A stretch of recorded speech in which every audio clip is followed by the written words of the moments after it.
Selamat pagi anak-anak. Seperti biasanya, sebelum kita memulai pelajaran, kita berdoa dulu menurut agama dan kepercayaan masing-masing. Berdoa dimulai.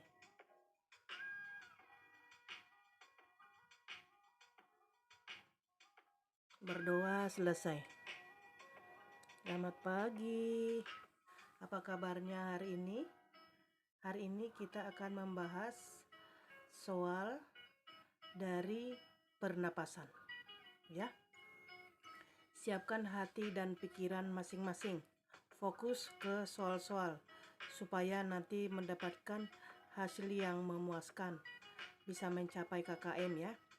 Kita mulai ya anak-anak. Pusatkan pikirannya. Nomor 1.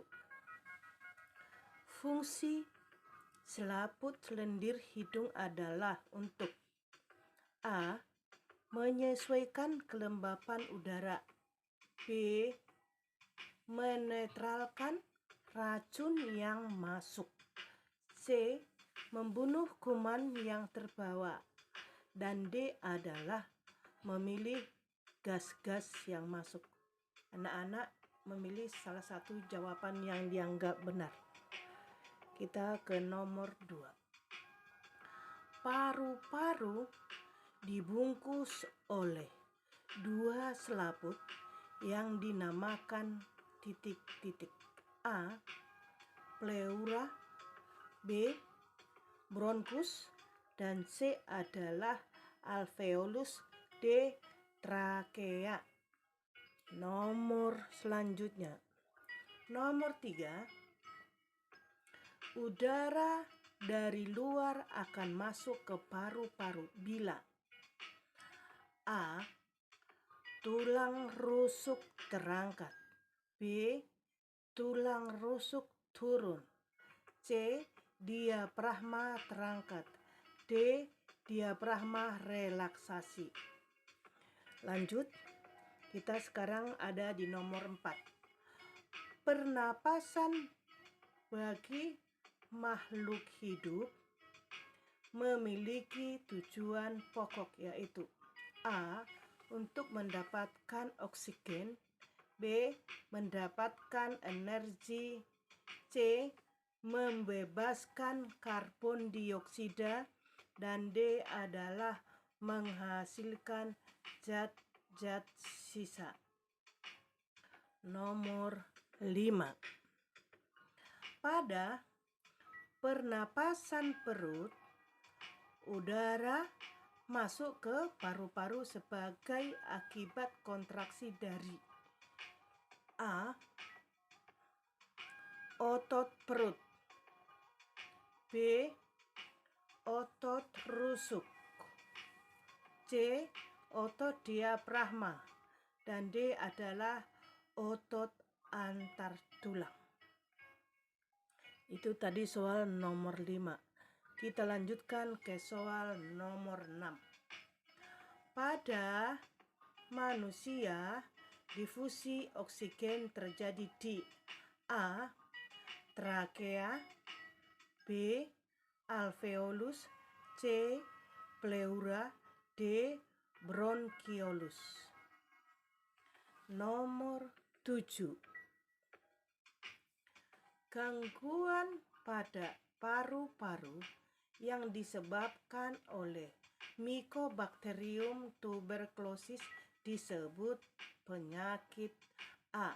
TBC. B. Influenza. C. Bronkitis. Dan yang D adalah pleuritis.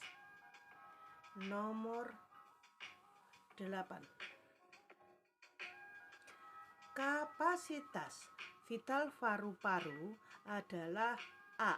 Udara yang masuk dan keluar dari paru-paru. B. Udara yang dapat masuk sekuat-kuatnya ke paru-paru. C. Udara yang dapat keluar sekuat-kuatnya dari paru-paru. D. Udara maksimum yang dapat keluar dan masuk paru-paru. Kita lanjutkan ke soal nomor 9.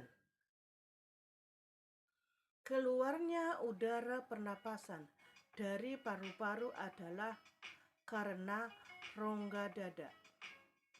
A. Membesar, tekanan udara paru-paru membesar. B. Mengecil, tekanan udara paru-paru mengecil. C.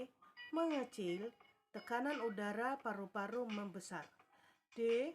Membesar, tekanan udara paru-paru mengecil. Lanjut ke nomor 10. Terjadinya inspirasi pada proses pernafasan manusia adalah karena diafragma. A. Melengkung, tulang rusuk dan dada terangkat. B. Melengkung, tulang rusuk dan dada turun. C. Mendatar, tulang rusuk dan dada terangkat. D. Mendatar, tulang rusuk dan dada turun. Itu tadi soal nomor 10. Sekarang kita lanjutkan ke soal nomor 11. Manakah sambungan proses oksidasi biologi pada manusia? Nah, A. Zat makanan tambah O2 menjadi CO2 dan H22 tambah energi. B. Makanan tambah H2O menjadi CO2 tambah energi. Dan C. CO2 tambah H2O tambah energi menjadi zat makanan tambah O2. Dan D adalah O2 tambah H2O tambah energi menjadi zat makanan ditambah dengan O2. Itu tadi nomor 11. Kita lanjut ke nomor 12.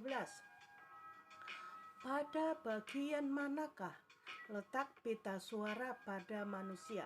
A. Bronkus. B. Trakea. C. Faring. Dan D adalah laring. Nomor 13. Nama selaput tipis pembungkus paru-paru yang benar adalah A. Selaput lendir. B. Alveolus. C. Pleura. D. Cartilago hyalin. Nomor 14. Bagian sistem pernapasan tubuh yang rusak pada penderita penyakit pneumonia adalah A. Alveolus. B. Trakea. C. Bronchiolus. D adalah faring. Lanjut ke nomor 15. Perhatikan gambar di samping. Nah, anak-anak wajib memperhatikan gambar ya. Pada nomor 15. Udara dihangatkan, dilembabkan dan disaring pada organ yang ditunjuk oleh A. 1, B. 2, C. 3 dan D adalah 4. Itu mengenai soal nomor 15. Kita lanjutkan ke nomor 16. Masih di gambar yang sama. Perhatikan gambar di bawah ini. Saluran yang disusun dari tulang-tulang rawan yang terbentuk cincin ditunjukkan nomor A. 1, B. 5, D. C. 3 dan D adalah 4. Nah, diteliti ya anak-anak mengenai saluran yang disusun dari tulang-tulang rawan yang berbentuk cincin ya. Jangan sampai ketukar. Nomor 17. Perhatikan gambar di bawah ini. Masih di gambar yang sama. Perhatikan gambarnya dengan teliti. Gambar yang ditunjukkan nomor 4 dan disebut A. faring, B. laring, C. trakea, dan D adalah bronkus. Nomor 18. Apakah fungsi alveolus? A. Memasukkan udara yang mengandung oksigen. B. Menghalangi kotoran yang masuk bersama udara. D. C. Menyaring udara yang masuk ke dalam tubuh. D adalah tempat pertukaran gas oksigen dengan karbon dioksida. Itu tadi nomor soal yang mengenai yang ditanyakan fungsi daripada alveolus ya.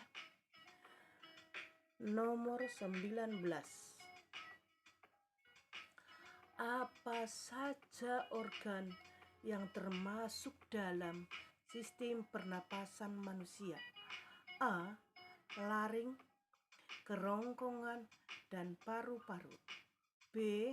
trakea, kerongkongan, dan paru-paru. C. paru-paru, kerongkongan, dan bronkus. Sedangkan yang D adalah kerongkongan, trakea, dan paru-paru. Itu tadi anak-anak soal nomor 19. Kita lanjutkan ke nomor 20. Silia pada trakea berfungsi untuk A. menangkap kotoran yang masuk. B. menghangatkan udara pernapasan yang masuk. C. membuat dan mengeluarkan lendir. D. menangkap kotoran yang masuk. Kita lanjutkan ke soal nomor 21. Istilah yang disebut dengan kemampuan paru-paru untuk menampung udara pernapasan adalah A. kapasitas udara paru-paru. B. kapasitas total paru-paru. C. kapasitas udara pernapasan cadangan. Dan D. kapasitas vital paru-paru. Nomor 22. Rambut hidung memiliki fungsi yang penting dalam sistem pernapasan pada manusia. Di bawah ini merupakan fungsi rambut hidung kecuali A. menyaring udara yang dihirup. B. mengatur kelembapan udara yang dihirup. C. mengatur potensial oksigen udara yang dihirup. Dan D adalah menangkap partikel kotoran di udara. Itu tadi mengenai fungsi rambut pada hidung. Selanjutnya kita masuk dulu ke 23. Gas O2 berdifusi ke kapiler darah alveolus karena A. tekanan O2 di alveolus lebih rendah daripada kapiler alveolus. B. tekanan O2 di alveolus sama dengan kapiler alveolus. C. tekanan CO2 di alveolus lebih tinggi daripada di kapiler alveolus. Sedangkan yang D adalah tekanan O2 di alveolus lebih tinggi daripada di kapiler alveolus. Itu nomor 23. Sekarang kita sampai pada nomor 24. Menjadi tempat pertukaran O2 dan CO2 dilapisi oleh epitel selapis pipih dan berperan penting dalam sistem respirasi.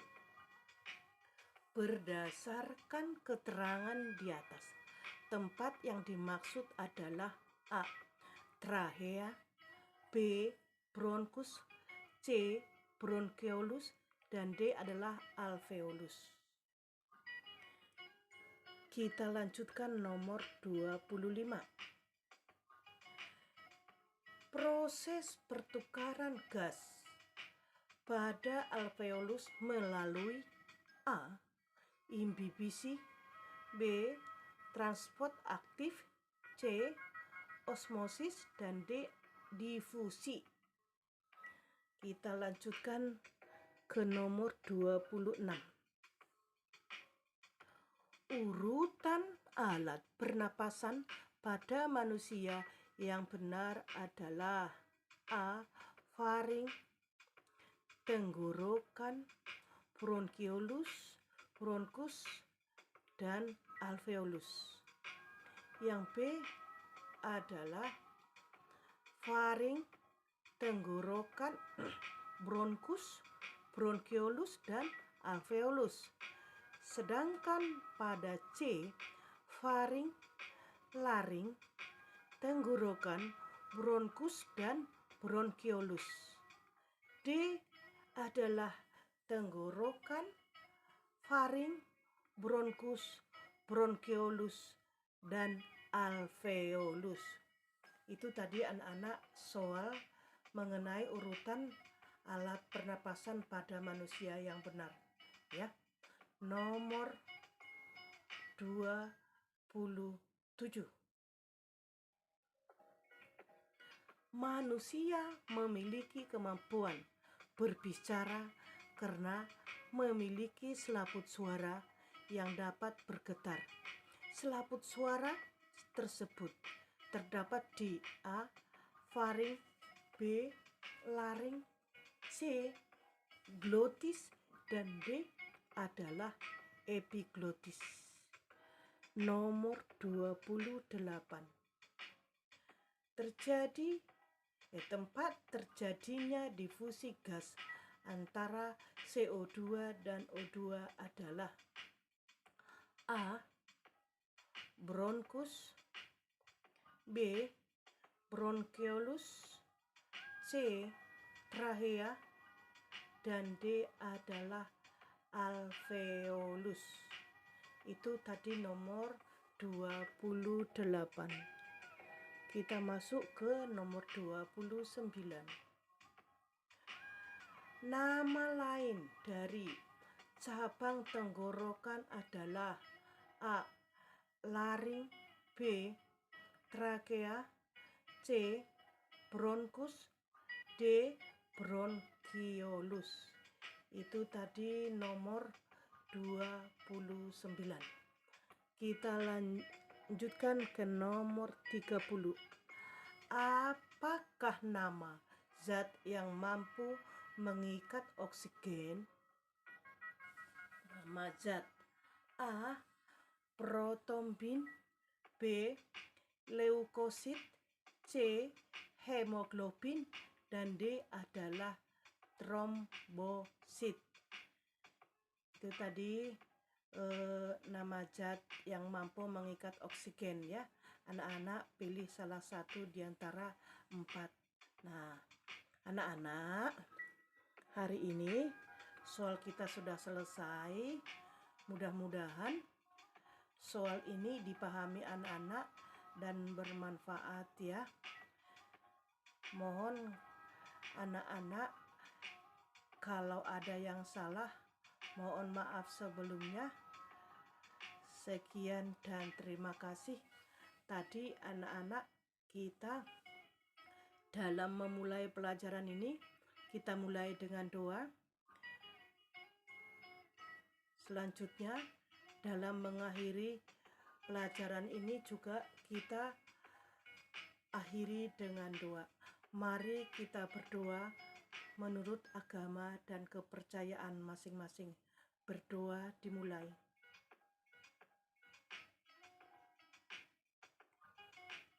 Berdoa selesai. Selamat pagi anak-anak. Sampai ketemu pertemuan berikutnya.